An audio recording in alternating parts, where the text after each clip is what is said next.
So in practical terms, for this film, if we're talking about young people in care, ultimately, if they're under the age of 18, then their legal guardian is often cases, the local authority, a social worker. And a social worker typically is going to be very reticent and skeptical of a production company saying that they want to make a film about children in care. So actually being able to do a film that actively encourages what is essentially a very overlooked community and give them a voice to share their stories was really important to me and also to my colleagues. And it was about imparting education. Hello again, lovely people, and welcome back to Panacea9 podcast by Gloria Y, where we explore the oneness of humanity and the concept of unity in diversity. Today, we're diving into the world of media as a force for good, tackling societal issues often left in the shadows. Our guest, Jules Braunstein, is a trailblazer in shedding light on challenging topics such as aging out of care systems and bridging cultural divides through storytelling. Jules is a UK native with a lifelong passion for the arts. Ironically, though, she began her journey in the corporate world after earning a double major in French and history. However, her creative drive led her to pursue her true calling, gaining a master's degree in producing and directing TV entertainment from the prestigious National Film and Television School in London. Now, an accomplished TV producer, Jules specializes in nonfiction storytelling,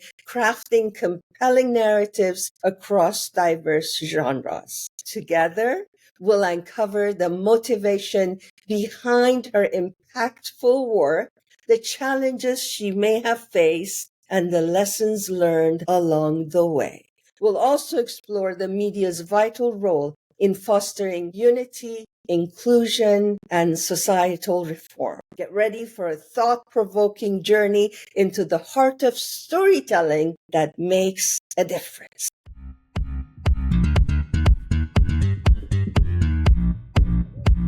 Hello, Jules, and welcome to our program. Hello, thank you so much for having me. I very much appreciate it. It's an honor and a privilege to be here talking to you. Well, it's reciprocated. It's an honor and privilege for me to be speaking with you. Jules, you've worked with some reputable major networks, such as the BBC, ITV, Channel 4, Channel 5, which I believe are the four main major TV networks in the UK.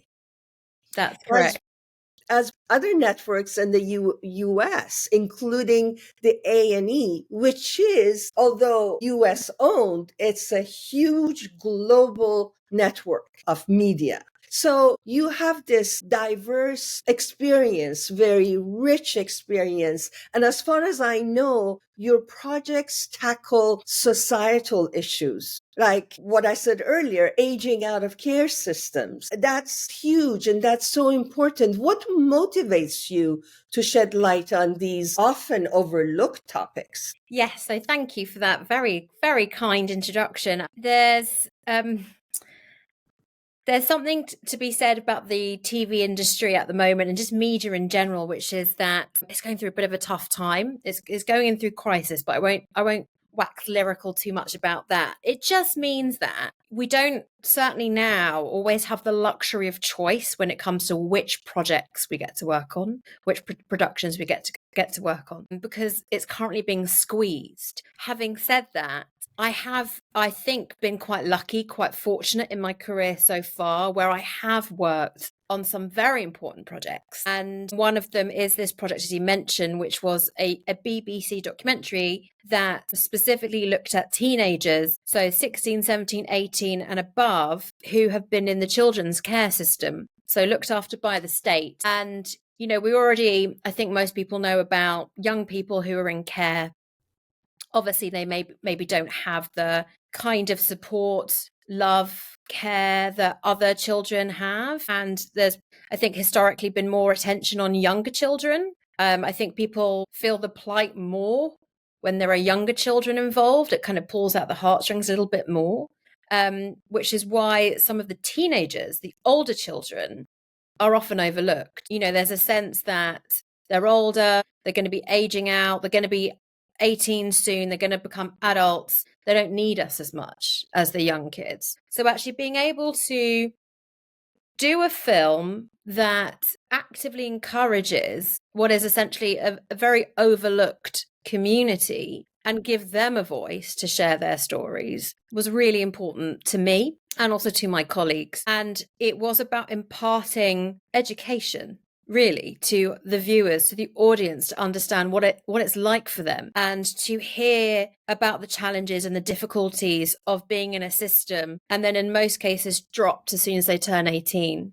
They have nowhere to live, they have no support, they have little by way of finance. And so this is just one example of the kind of projects that I personally find enriching. And it's where we can give enlightenment to viewers and shine a light on these difficulties that they probably wouldn't be aware of. Do you get any feedback from your viewers? It's one of those things where you nowadays tend to see it on social media or you see it in comments. And this particular documentary had a presenter. It had a well-known celebrity who was basically leading the documentary. And the reason why that attracts an audience. Yes, exactly. Yeah. That really attracts an audience. So there was maybe it's moving away from that slightly, but in the past maybe 2-3 years, you find lots of documentaries in particular have been fronted by well-known faces, exactly as you say, as a means of attracting people. So the packaging matters, right? Right, exactly. I mean, how else are we going to get to talk about a subject that most people might find quite dry, or it's too serious, or I don't want to know about other people's problems. But if you put someone engaging, someone known, someone exciting, and attach them to the subject matter, then you've got more chance of people tuning in. Right. So they tune in because of him or her, but then they get the education that you want to impart. Yes, exactly. Wonderful. And so it's a tool that we've been able to use, but it's important that when you do have someone who is well known, that they're attached to the project for a genuine reason. It's got to be legitimate. Of course. Otherwise, what's the point? And so in this case, he has his mother who is a foster carer. So she's been fostering teenagers in recent years. And so he's seen it. He's seen it within his own family, the difficulties that foster parents have to go through. So it was a topic very close to him. When you say foster parents, this is until they reach the age where they're moving on from care, right? Yeah, that's right. So you would find in the care system that you will have children who maybe live with foster parents. So parents, they're not their own parents. They'd be sort of approved adults by the foster care system and, they're their legal guardian, essentially. Right. But then you'll also find children who can't find a foster placement or where the foster placement maybe isn't the best option for them. And they effectively live in children's homes or residential homes, as they're now called. We call them group homes in US and Canada, where a bunch of children with a couple of staff live together. Yeah.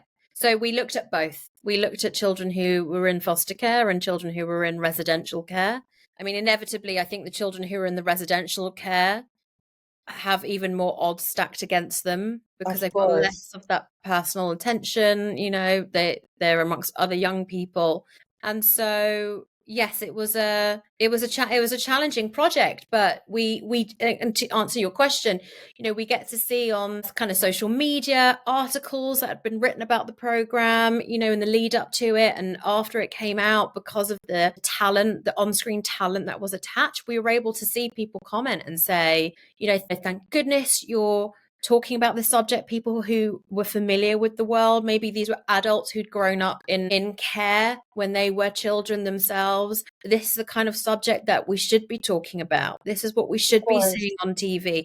There was overwhelmingly positive response to the documentary because it was shining a light on a really difficult subject. And for a lot of people, they just simply weren't aware. It's not necessarily about ignorance. It's not necessarily that they're not interested. Some people just don't know. They just aren't aware of how life works. Their worlds may be limited, or they don't come across any such issues. You said that it was a difficult subject, and it is. I can imagine it is. Was it difficult working on a difficult subject? Yes, it was difficult working on any difficult subject, but I think especially this one, because you sometimes find yourself in a catch-22 situation, in that when you're doing something that's a difficult or challenging, complex subject matter, sometimes even trying to find the people in order to share the story,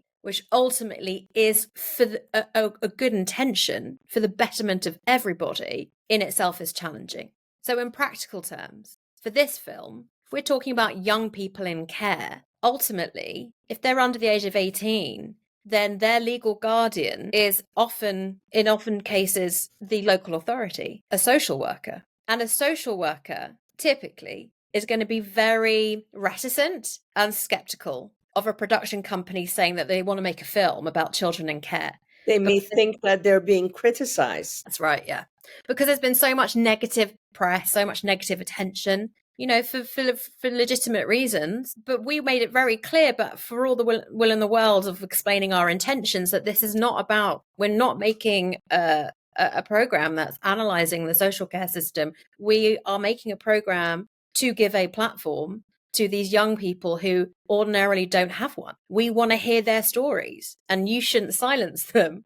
But ultimately, they if they won't let them come and take part in the program, then we can't do that. We can't share their stories. What was the one issue that maybe collectively majority of these young people would have wanted to convey? Like, what was one issue that they all or most of them shared that pained them or gave them joy or upset them? Something that was communal between the majority of the people you spoke with. I think the main issue amongst all of them, and we spoke to young people who hadn't quite yet reached 18 and those who had already turned 18, but it was the fear of the future. That was the biggest theme across all of them. And it's because there are statistics that show that young people who've grown up in care have more obstacles to face in later life than anybody else. Well, because they're left all of a sudden, they're just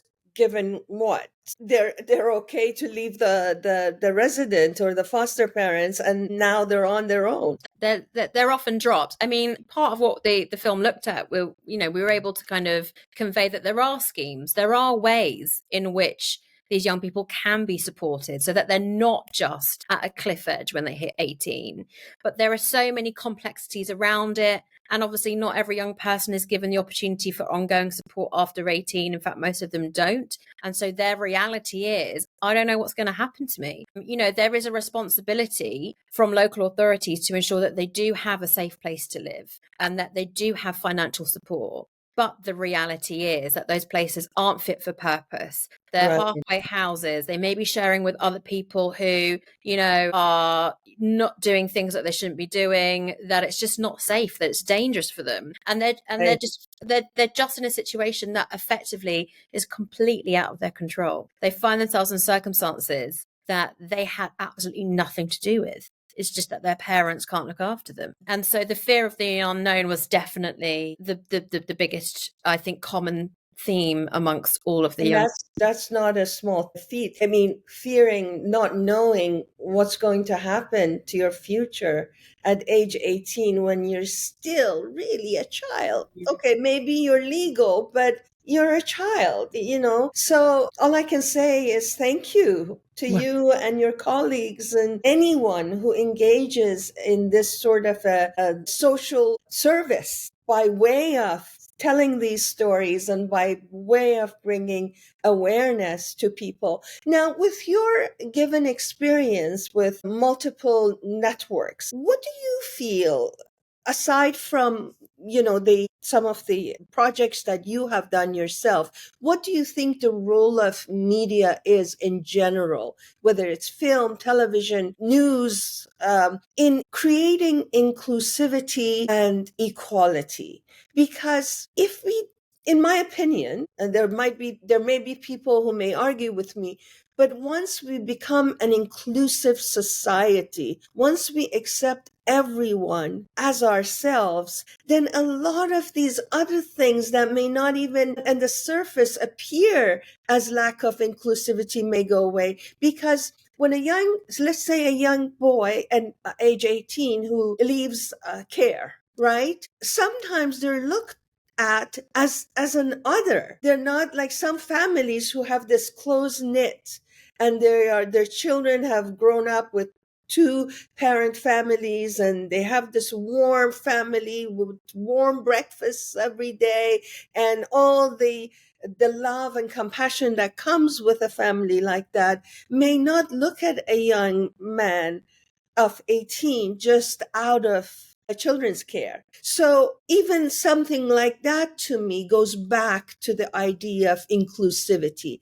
And if we became an inclusive society, maybe things will get better, or we might advance faster. So I'd like to ask you, because of your rich experience in producing and directing documentaries that have had an impact on the world, how do you see the role of media in general? Yes. So this is the thing. Media itself is such a huge, like you said, it's such a huge umbrella in itself. Right. And I do think that probably maybe the role it might differ potentially depending on which part of the media you're talking about. I mean, certainly you've got things like the wild west of social media, and then and then on the other end of the spectrum you've got the kind of corporate public service broadcasters that have a responsibility to provide certain types of programs for their viewers. They have to, for example, the BBC, they have to ensure that they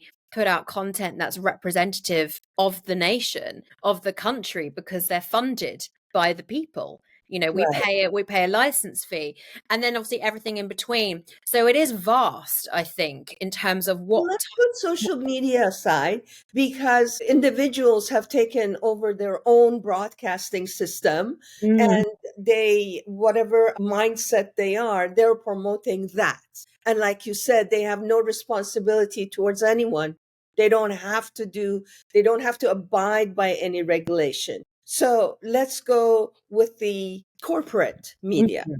Exactly. Yeah. So with the kind of more traditional aspects of media, whether it's unscripted nonfiction, whether it's drama, films, even current affairs, I do believe that the media does have a very important role to play. They have a responsibility when it comes to looking at things like inclusion. And again, it comes back to sort of like what I was touching on, with the BBC's as an example, but actually, here in the UK, we have a regulatory body called Ofcom.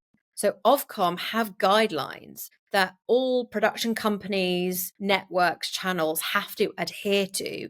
And that ensures that there is fair and accurate representation in all of our programs, that, that people aren't misleading viewers, that you have to ensure that the content, the programs that you put out are as accurate as they can be. And part of the regulations that we kind of always think about as program makers is ensuring that there is that representation and there is that inclusivity. And I would say that it's actually not just in front of the camera, which is really important, obviously, because viewers need to be able to see representation, but it's also behind the camera. Now, this is in UK, or did you see this in the US as well? This is, I think, predominantly in the UK. I do think in the UK that there are probably more in terms of guidelines and certain rules that you have to adhere to that I don't think is quite at the same level in the US. I think every network has their own,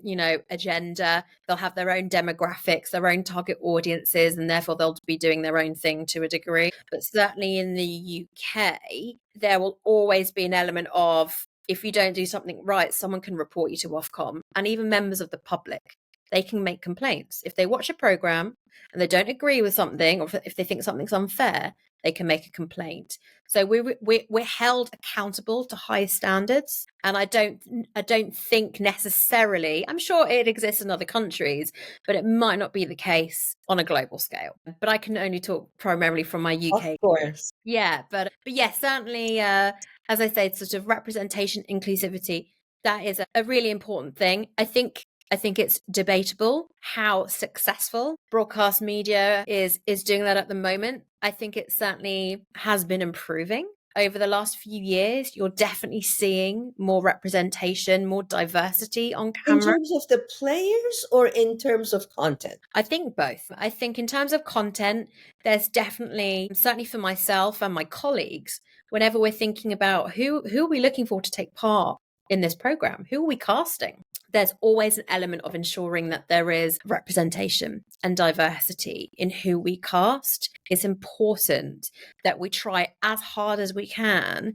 to make sure that we have that representation, that it's not all the same kind of people that are taking part in the program, that there is a rich diversity of people from different backgrounds. And we do strive for that. But sometimes it's not always possible. It depends on the subject matter. But also I'd say behind the camera, so myself, other people who work in the industry, you're seeing a bit more effort now that production companies and networks are making to change the kind of historical legacy that it was just white men who'd been to Oxford and Cambridge. They're the people that run the industry. I think some people would probably have a lot to say about the fact that that might still be the case to a certain degree, but it's definitely made a lot of improvements. That's awesome to hear. But there's still somewhere to go, I think. And I think there's another challenge I personally see, Gloria, is on television. Whilst there is a concerted effort to be able to see more representation of minority groups, it's still the minority groups who are the largest minority groups in the UK, right? So there will be some other groups who maybe won't be in those kind of first, second, third minority groups. They are, quote unquote, too small. Too small of a minority to matter. Right? Yeah. Oh. Yeah. Yeah. So even as a minority, you have to be a big minority. Right? I mean, if that's not ironic, I don't know what is. But it's kind of, you do kind of think like, goodness me, you have conversations with commissioners, or, you attend certain meetings or briefings, and, you might really want to put forward an idea or get the opportunity to make something with a community. But at the end of the day, they are all about audience figures. They're all about making sure they get viewers. And if there is a subject or a community that is too niche, that's too much of a minority, then won't have enough audience. Right. Exactly. Unless it's part of a bigger discussion, or unless it's part of a different topic potentially. Do you see what I mean? Right. So it's absolutely. I see what you mean. But unfortunately, that is how it works, because you have to have viewers, right? All right, Jules, this conversation is quite interesting for myself, and I'm sure for our viewers as well. Thank you for joining us, but I have a request. If you wouldn't mind sticking around so that we say goodbye to our viewers for this episode this week, and then we'll come back and record the second part of our conversation so that our good friends can watch it next week. Goodbye, lovely people. Thank you for being with us. I hope you enjoyed this wonderful conversation about using storytelling and television in particular to bring awareness to society, to the majority of people, and make an impact through storytelling. Thank you, Jules, for being with us during this first part. I look forward to continuing our conversation. Me too. Bye, everyone. Please don't forget to subscribe, like, and comment. Even if your comment is not friendly, we don't mind. Just engage with us in any way you can. Thank you all very much. Take care. Bye-bye.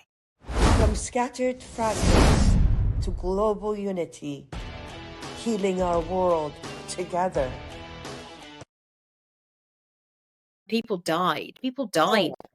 You know, it was awful. And whilst it was a story that people would know because maybe they heard about it on the news or they would see reports about it, and like a legal inquest was like dragging around for years and years, it wasn't until this drama came out that people really understood and they learned the extent of what had happened. And they were, you know, the general public were completely understandably angry, really, really angry. There was this little boy who was from a big family who were Irish Catholics. And there was this little girl in another family whose parents were immigrants from an African country living in a slightly more deprived part of the town. And they were of the Muslim faith. And then the third were actually twins, twin boys, rather than one child. And one of the twins had Down syndrome. So they each, as I said, took it in turns to go to each other's homes. And it's just seeing through their eyes how alike they were.